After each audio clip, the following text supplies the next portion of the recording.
तो सांग माने आज चलतु देखा पखाड़ केमिति हुए आ पखाड़ सहित कौन कौन कले भल लगे खाइबा।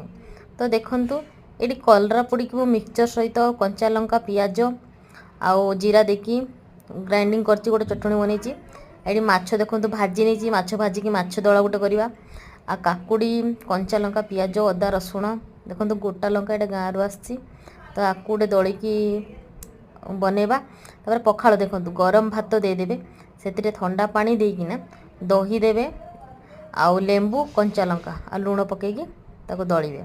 भातटा टिके ठंडा अल्प थिबो अल्प गरम थिबो जेमती करियो पखाड़टा रेडी हो देखंतु। पखाड़ सहित एमती नुआ नुआ आइटम आपन जेते भी करें बहुत बढ़िया टेस्ट लगे। देखंतु लंका दलिले बास्ना जो आसूची तार खाइबार मजा गोटे अलगा।